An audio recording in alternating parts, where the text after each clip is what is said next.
নমস্কাৰ বন্ধু বান্ধৱীসকল গ্লোবেল জ্ঞান এছামিছ চেনেলৰ এটি বিশেষ ভিডিঅ'লৈ পুনৰবাৰ আপোনালোকক স্বাগতম জনাইছোঁ আপোনালোকৰ প্ৰিয় চেনেল গ্লোবেল জ্ঞান এছামিছলৈ।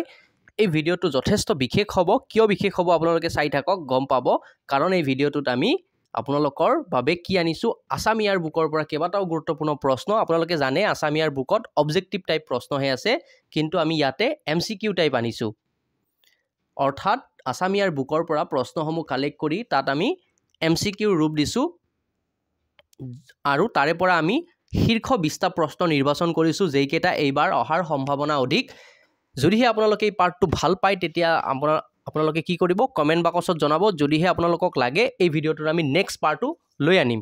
গতিকে আহক, অকণো সময় নষ্ট নকৰাকৈ আজিৰ আমাৰ ভিডিঅ'টো লৈ লৈছোঁ আৰু আগন্তুক প্ৰতিটো প্ৰতিযোগিতামূলক পৰীক্ষাৰ বাবে এই পাৰ্টটো সঞ্জীৱনী স্বৰূপ হ'ব। ADRE হওক, অসম পুলিচে হওক, APSC হওক, কাৰণ আছাম ইয়াৰ বুকৰ পৰা আমি জানো প্ৰশ্ন আহে। ঠিক আছে, গতিকে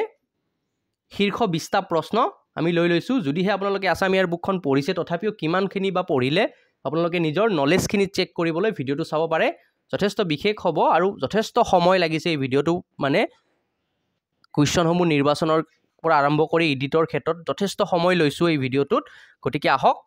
প্ৰথমটো প্ৰশ্ন লৈ লৈছোঁ আমি ইয়াত অপশ্যনসমূহ কৈ নিদিওঁ, জাষ্ট আমি উত্তৰসমূহে কৈ যাম।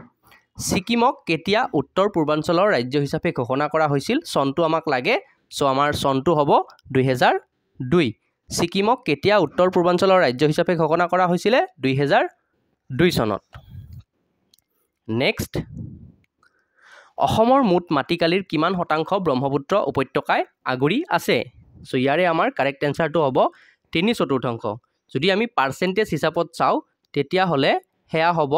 72ৰ পৰা 75%। ঠিক আছে, 72ৰ পৰা 75% ব্ৰহ্মপুত্ৰ উপত্যকাই আগুৰি আছে। আৰু যদি আমি শতাংশ হিচাপত চাওঁ, যদি আমি ভাগ হিচাপত চাওঁ তেতিয়াহ'লে 4 ভাগৰ 3 ভাগেই ব্ৰহ্মপুত্ৰ উপত্যকাই আগুৰি আছে, 3/4। নেক্সট কুৱেশ্যন, তাৰ আগতে এটা এডিশ্যনেল ইনফৰমেশ্যন। অসমৰ 3/4 জুৰি আছে ব্ৰহ্মপুত্ৰ উপত্যকাই।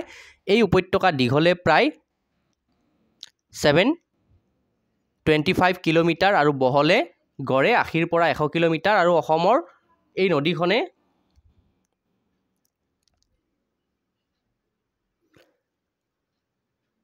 725 কিলোমিটাৰ জুৰি অসম তথা ব্ৰহ্মপুত্ৰ উপত্যকাৰ মাজেদি বৈ গৈছে।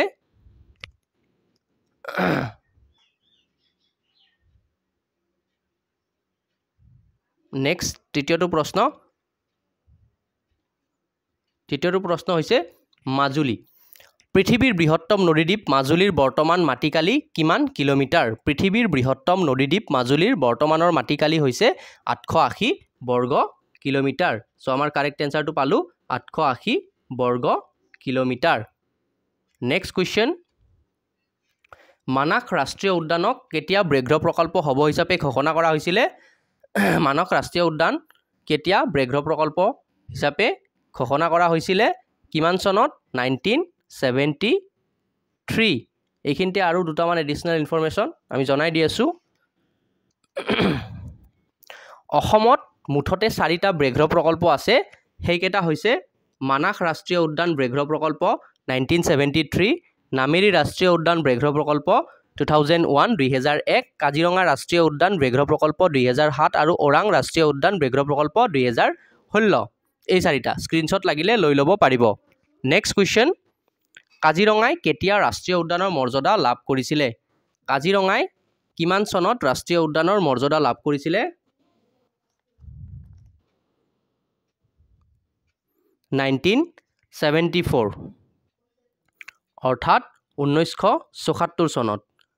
কাজিৰঙাই কেতিয়া ৰাষ্ট্ৰীয় উদ্যানৰ মৰ্যাদা লাভ কৰিছিলে? 1974 চনত। আৰু অসমৰ প্ৰথমখন ৰাষ্ট্ৰীয় উদ্যান হৈছে কাজিৰঙা ৰাষ্ট্ৰীয় উদ্যান। নেক্সট কুৱেশ্যন, কাজিৰঙাই 1974 চনৰ 1 জানুৱাৰী তাৰিখে ৰাষ্ট্ৰীয় উদ্যানৰ মৰ্যাদা লাভ কৰে, যদিও কাজিৰঙাত কি হয় 1983 চনতে পৰ্যটকৰ বাবে মুকলি কৰি দিয়া হৈছিল। মানাহক 1990 চনত ৰাষ্ট্ৰীয় উদ্যানৰ মৰ্যাদা দিয়া হৈছিলে ডিব্ৰু চৌখোৱাক 1999 চনৰ 9 মাৰ্চত ৰাষ্ট্ৰীয় উদ্যানৰ মৰ্যাদা দিয়া হৈছিলে আৰু ওৰাঙক 1999 চনৰ 13 এপ্ৰিলত ৰাষ্ট্ৰীয় উদ্যানৰ মৰ্যাদা দিয়া হৈছিলে লগতে নামেৰিক 1998 চনৰ 15 নৱেম্বৰত ৰাষ্ট্ৰীয় উদ্যানৰ মৰ্যাদা দিয়া হৈছিলে যদিহে আপোনালোকক এইখিনি লাগে এটা স্ক্ৰীনশ্বট এটা লৈ ল'ব পাৰে আপোনালোকে নোটছ বনাওঁতে যথেষ্ট সহায় হ'ব যদি আপোনালোকে নোটছ বনাই আছে এইখিনি এটা স্ক্ৰীনশ্বট লৈ ল'ব পাৰে বা মনত ৰাখিলেও হ'ল যদি আপোনালোকক প্ৰয়োজন স্ক্ৰীনশ্বট লৈ ল'ব আৰু ডেছক্ৰিপশ্যনত টেলিগ্ৰামৰ কি হ'ব টেলিগ্ৰাম আৰু হোৱাটছআপ গ্ৰুপৰ লিংক পাব তাতো আমি ফ্ৰীতে ষ্টাডি মেটেৰিয়েল প্ৰভাইড কৰোঁ আপোনালোকে এইবোৰ পাই যাব নেক্সট কুৱেশ্যন ৰাইমনা সংৰক্ষিত বনাঞ্চলক কেতিয়া ৰাষ্ট্ৰীয় উদ্যান হিচাপে ঘোষণা কৰা হৈছিলে ৰাইমনা সংৰক্ষিত বনাঞ্চলক কেতিয়া ৰাষ্ট্ৰীয় উদ্যান হিচাপে ঘোষণা কৰা হৈছিলে হেয়া ৰিসেন্টলি 2021 চনৰ 5 জুন আৰু আনুষ্ঠানিকভাৱে ইয়াক 9 তাৰিখে উন্মোচন কৰা হৈছিল অৰ্থাৎ 9 জুনত উন্মোচন কৰা হৈছিলে কিন্তু ইয়াতে আমাৰ তাৰিখটো হ'ব 2021 চনৰ 5 জুন আৰু আনুষ্ঠানিকভাৱে 9 জুন হ'ব সো ডেটটোত যদি অপচনত থাকে 9 জুন থাকে তেতিয়া খেলিমেলি হোৱাৰ প্ৰয়োজন নাই সেইভাবে আমি জনাই দিলো কথাখিনি এতিয়া বিহু সংযোজিত প্ৰথমখন অসমীয়া ছবি কি আছিল বিহু সংযোজিত প্ৰথমখন অসমীয়া ছবি আছিল স্মৃতিৰ পৰশ বিহু সংযোজিত প্ৰথমখন অসমীয়া ছবি আছিলে স্মৃতিৰ পৰশ বিহু সংযোজিত প্ৰথমখন অসমীয়া ছবি হ'ল স্মৃতিৰ পৰশ ছবিখন 1956 চনতে উন্মোচিত হৈছিল আৰু পৰিচালনা কৰিছিল নিপ বৰুৱাই বিহু পতাকাৰ আধি প্ৰস্তুত কৰিছিল নিপ বৰুৱাই 1950-91 চনত ৰাধা গোবিন্দ বৰুৱাৰ নেতৃত্বত প্ৰথমবাৰৰ বাবে মঞ্চ বিহু আয়োজিত কৰা হৈছিল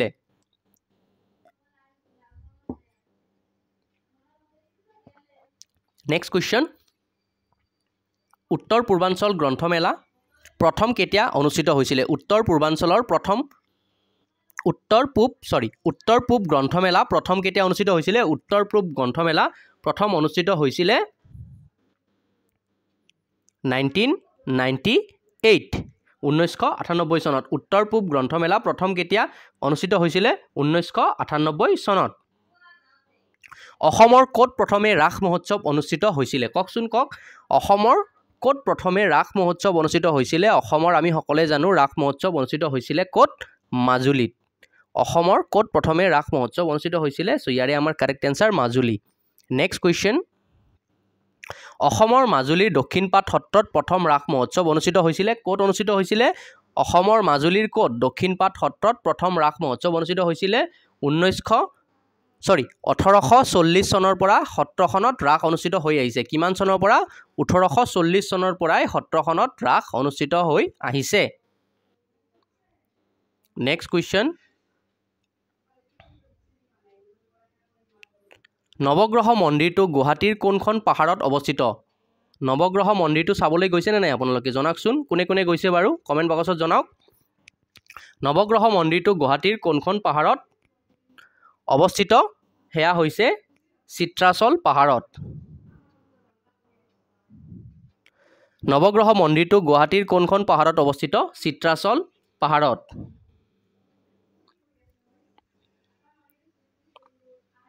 এয়া মন্দিৰ ভাগৰ কিছু দৃশ্য নৱগ্ৰহ হৈছে নটা গ্ৰহৰ মন্দিৰ এই মন্দিৰ পূব গুৱাহাটীৰ চিত্ৰাচল পাহাৰত অৱস্থিত এই মন্দিৰ জ্যোতিষশাস্ত্ৰ আৰু জ্যোতিৰ্বিদ্যাৰ বাবে জনাজাত আছিল সেইভাবে গুৱাহাটীক জ্যোতিষশাস্ত্ৰৰ পূব চহৰ বুলিও জনা যায় ঠিক আছে জ্যোতিৰ্বিজ্ঞানৰ বাবে এই মন্দিৰ জনাজাত ঠিক আছে নেক্সট কুৱেশ্যন লগতে আৰু এটা কথা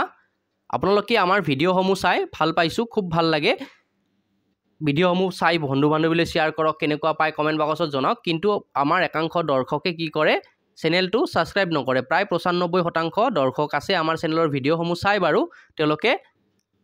চেনেলটো সাবস্ক্ৰাইব নকৰে চাওক ভিডিঅ' এটা নিৰ্মাণ কৰোঁতে যথেষ্ট সময়ৰ প্ৰয়োজন হয় পৰিশ্ৰমৰ প্ৰয়োজন হয় আৰু আমি কোনো পেইড কোৰ্স লঞ্চ কৰা নাই য'ত আন চেনেলবোৰে ফ্ৰীতে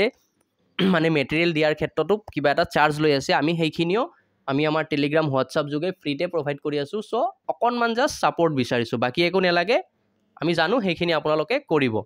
বাৰু নেক্সট কুৱেশ্যন 11 নম্বৰ প্ৰশ্নটো অসমৰ কোনটো তেল চুক্তিৰ শোধনাগাৰক অসমৰ কোনটো তেল শোধনাগাৰক অসম চুক্তিৰ শোধনাগাৰ হিচাপেও জনা যায় হেয়া হৈছে নুমলীগড় অসম চুক্তিৰ শোধনাগাৰ হিচাপেও জনা যায় নেক্সট 12 নম্বৰ প্ৰশ্ন অসম চুক্তি কেতিয়া স্বাক্ষৰিত হৈছিলে অসম চুক্তি স্বাক্ষৰিত হৈছিলে 1985 চনত 1985 অসম চুক্তি কেতিয়া স্বাক্ষৰিত হৈছিলে খুব গুৰুত্বপূৰ্ণ প্ৰশ্ন 1985 ভাৰতৰ উচ্চতম ন্যায়ালয়ৰ প্ৰথম অসমীয়া ন্যায়াধীশ কোন আছিল ভাৰতৰ উচ্চতম ন্যায়ালয়ৰ প্ৰথম অসমীয়া ন্যায়াধীশ আছিলে পাৰ্বতী কুমাৰ গোস্বামী ভাৰতৰ উচ্চতম ন্যায়ালয়ৰ প্ৰথম অসমীয়া ন্যায়াধীশ কোন আছিলে পাৰ্বতী কুমাৰ গোস্বামী উচ্চতম ন্যায়ালয়ৰ প্ৰথম অসমীয়া ন্যায়াধীশ হিচাপে কাৰ্যনিৰ্বাহ কৰিছিল তেওঁৰ কাৰ্যকাল আছিল 1973 10 ছেপ্টেম্বৰৰ পৰা